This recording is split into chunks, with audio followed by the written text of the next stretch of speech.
Joining me now is best-selling author of groundbreaking works including The Strange Death of Europe and The War on the West, Douglas Murray. Douglas, we are smack bang in the middle of Pride Month and not everyone is on board with the boundless celebration of all things LGBTQIA++. You're taking the wrong flag down, mate. What, you think I don't know that? At least you know that. 100%. I have to ask, just how oppressed is this group given the unchecked adulation they seem to receive, including their various flags flying everywhere, and in that clip we just saw replacing the Union Jack? I know, it's so embarrassing at this point, Rita. It is just so embarrassing, the overdoing of it. You know, I mean, there was a time and a place for Pride. It's just the further away the actual struggle for rights has gone, the further away it has gone in time, the more people are leaning on it and accentuating it and lengthening it and shoving it more and more at people. So we have a whole month apparently now. You know, I was just delighted to hear a member of the British public saying what so many of us think. You know, I mean, we're meant to be united around one flag. There's something very sinister whenever you're sort of force-fed other flags, let alone this monstrosity of a flag that's now known as the Progress Pride flag. I mean, count me out of that for one. And it's just too much. You know, it's too much to see every corporation changing its logos to a rainbow. It's too much to see the American Armed Forces that in recent memory didn't allow gays to serve in the military, now going all rainbow colored. You know, it's just too much. I think it's not going to improve people's views of gay people. It actually is going to worsen them because there's going to be such building resentment at just the overdoing of it all. And the Pride celebrations have certainly been underway across the US, including at the White House, where a trans activist appeared topless after meeting Joe and Jill Biden. One of the bravest and most inspiring people I've ever known. I mean, you're welcome. Good folks. Can we take a little video? Hi, Mr. President. It is an honor. Fans' rights are human rights. Oh, it's a video. Oh, it's a video.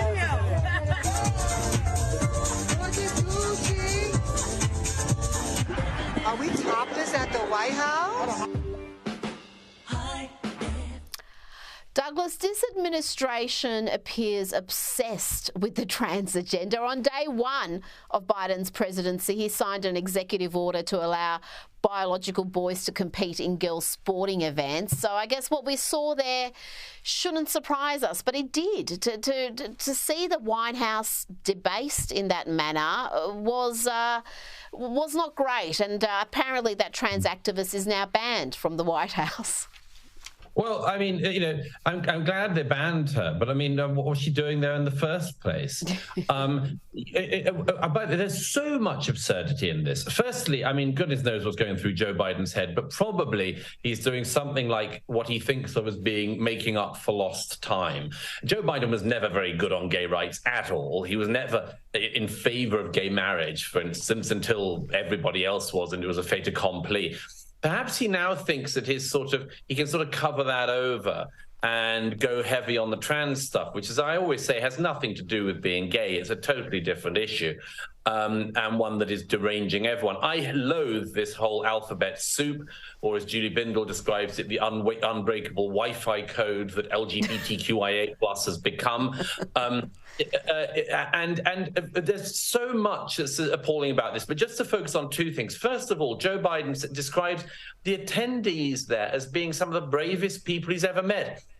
Joe Biden will have met an awful lot of veterans in his life. He will have met an awful lot of policemen who've been shot in the line of duty, firemen and firefighters who run into burning buildings. Sorry, but having a double mastectomy because you want to look like a man and or getting fake breasts put on is not the bravest thing I've ever seen. I think it's totally deranged, as it happens. But so that's just flat out mad to say that the people there were the bravest people among the bravest people he'd ever met. But the main thing is that what people like Biden don't seem to realize is that they are undoing the progress that has been achieved in gay rights. The gay rights movement got success like other civil rights movements by saying we're just like everybody else. You know, it wasn't we're a totally different species of weird show-offs who want to flash our private parts at the White House given a chance. You know, so and it's been endlessly the case with the people who jumped onto this bandwagon last. They are making gay people look like freak shows. And that's because the people they keep highlighting are total freak shows. You know, I wish that they spent any time just recognizing that gay people in particular, just like everyone else, and if trans people want to be just like everyone else, they can. But one thing not to do is to be invited to the White House and get your jugs out. Sound advice there for all of us. Do not get your jugs out of the White House. But it's not just adults, Douglas, who are growing sick of the trans agenda being shoved down their throat. The kids are revolting too. Have a look at this news report decrying the fact that some kids refused to wear rainbow colours and they chanted their pronouns were USA. Parents angry at town hall over intolerance at Marshall Simons Middle School. Kids were asked to wear rainbow clothes in honor of Pride Spirit Day, but some organized a counter-protest wearing red, white, and blue or black. The principal sharing a statement to families that Pride posters were ripped down, stickers ripped up. Some students chanted, "USA are my pronouns." I've got to say, I think that's funny. USA are my pronouns. Respect it. Absolutely. Absolutely. Good on these kids. It shows there's some people in the upcoming generation who've still got some sanity and some balls, if that's a term you can still use without being gender non-conforming or something like that. Anyhow, the point is that good on these kids. It's what I said earlier, it's too much. Why should people be made to wear rainbow jumpsuits?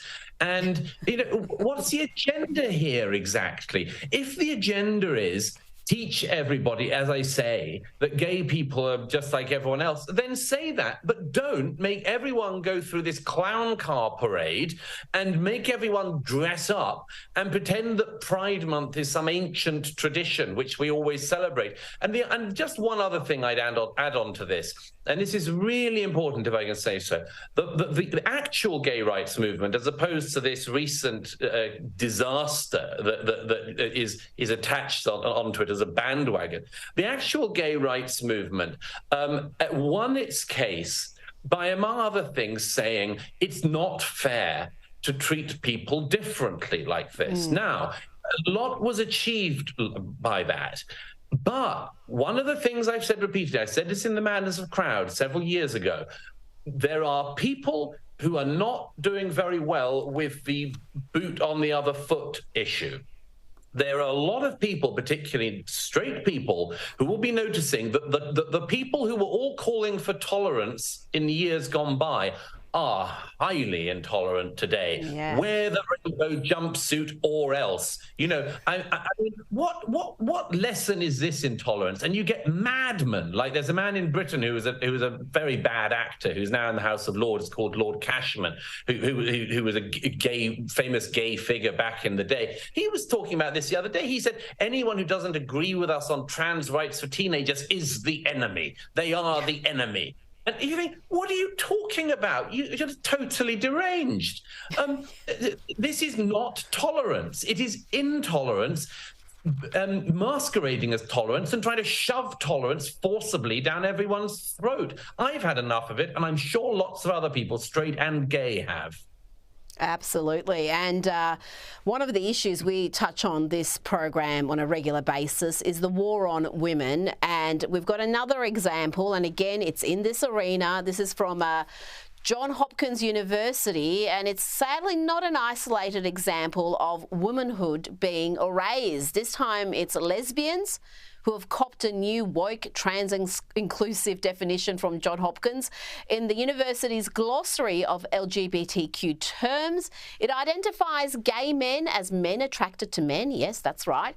But the definition of a lesbian was a non-man attracted to non-men. I mean, can you think of anything more dehumanising there? The backlash has seen the university remove the online glossary, but this type of broken thinking, Douglas, is far too prevalent in academia.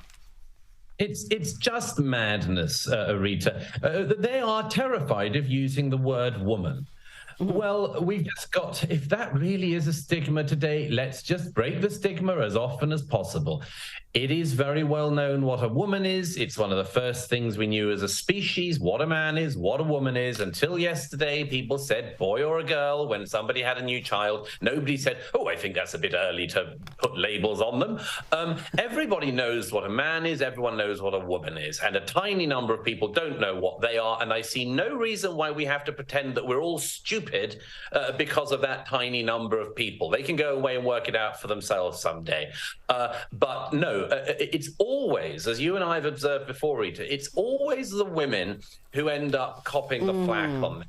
It's men. They don't mind saying man still. That's still allowed. But women, oh, what a terrible thing. And this is what I call the new misogyny. And it is being led, again, by people who think they are super tolerant, and they are so intolerant, and they are so ignorant. And, you know, I just, as I've said to you before, Rita, I just pity the waste of time. You know, in the UK, there is a charity that works for women with cervical cancer that says that 40% of women in Britain don't know what the cervix is. Okay, we could have a public relations campaign to save the lives of women who would be more aware of what the cervix is and what the signs are of cervical cancer. That would be a very good use of time. I wish that we would be spending our time on things like that rather than pretending that cervix is an invention of bigots or something. You know, we've had enough of these people. I want these people to go away and shut up. We've just had enough of them. They're too stupid to speak, and they are far too stupid to detain our time for much longer. Absolutely. And as Jordan Peterson says, you do not cede linguistic territory to these radicals. And I think there's just too many who are frightened, and they start using ridiculous pronouns because someone demanded it, and they'll mangle the English language to do it. Now, before I let you go, Douglas, some of my female producers have insisted that I ask about your exercise, your fitness regime. You are apparently as buff and brawny as Chris Hemsworth. I don't want to embarrass these producers by naming them, but Lucy, Missy, Abby, Katie, you know who you are. They are very eager indeed to know how you maintain your magnificent physique. I had to ask. Oh, you make me blush. It's quite straightforward. Exercise a lot and eat reasonably. It's not much harder than that. But yes, I do actually think it's very important, if you want to keep mentally fit, to also keep physically fit. It's always been a terrific way for me to sort of turn off and concentrate on other things. So I much advise it, but no, there is no great secret, I'm afraid. But you have discovered how to make me blush bright red. So happy Pride. Thank you indeed, Douglas Murray, and apologies on behalf of the producers for objectifying you in that way. It won't happen again. Thank you so much.